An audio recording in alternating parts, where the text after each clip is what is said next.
And now with all the latest pet and animal news from Australia and around the world, here's Kaye Browne. Well, unfortunately, our top story today isn't necessarily the happiest one, but it's very important. You see, owners of companion animals and livestock are being urged to upgrade any disaster management plans they have in the wake of those horrible monster bushfires in South Australia. Now, the fires claimed the lives of 2 people and seriously injured another 6, and also completely destroyed the state's largest piggery with a loss of thousands of pigs. We don't know how many yet, but many thousands. Poor things. Now, firefighters and piggery workers had set up a perimeter planning to protect the pigs. However, the intensity of the firewall apparently forced them to flee, and they were unable to save the animals.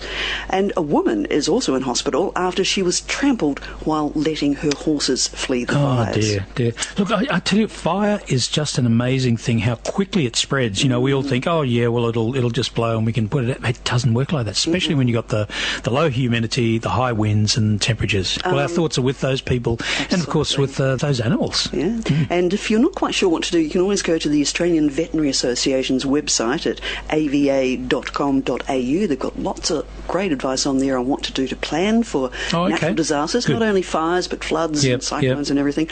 Or ask your local vet. That's the other good thing to do. Okay.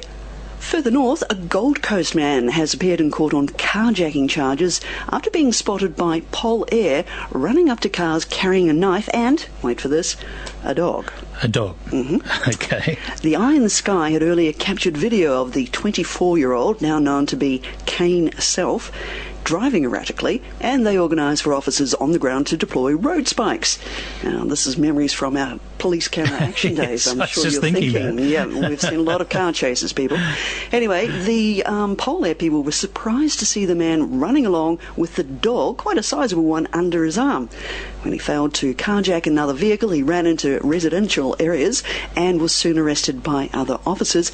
Unfortunately, I can't tell you what has happened to the dog, but Kaye Self has been remanded in custody for a hearing date in a month or so. Well, we'll find out and we'll hope everything's okay. I'm wondering if he was sort of trying to use it as a hostage or something, you know? It's like... I don't know. It didn't look big enough to be a weapon. Okay. And a knife in the other hand. Okay, we shouldn't laugh. However, we do know what happened to the dog in our next story, a rather weird one out of the Northern Territory.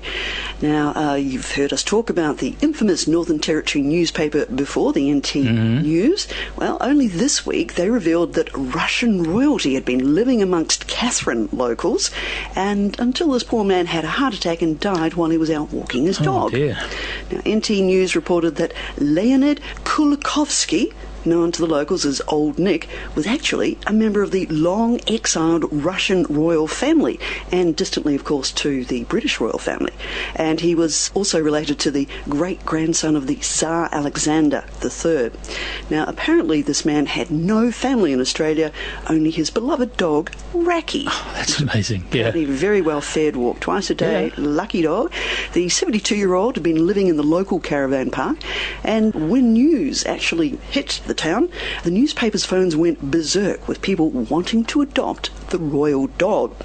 However, it turns out that the dog was actually rehomed straight away within 24 hours of Old Nick being found, and lovely Raki had been sitting loyally by his master. We can't tell you, RSPCA says privacy reasons, they can't say who has the dog now. We don't have a picture of him, but we've got a picture of Old Nick, the boy. And that's fair enough, and it obviously shows that this elderly gentleman, was in fact looking after his dog very well. I would suggest that the dog was, being quite loyal to him. Absolutely. Well, that's fantastic. That's a lovely story to end on. Thank you. And if you've got any pet and animal news stories for us, just get in touch with us here at Vet Talk. Just go to vettalkradio.com.au and click on the Contact Us link. Thanks, KB. No worries.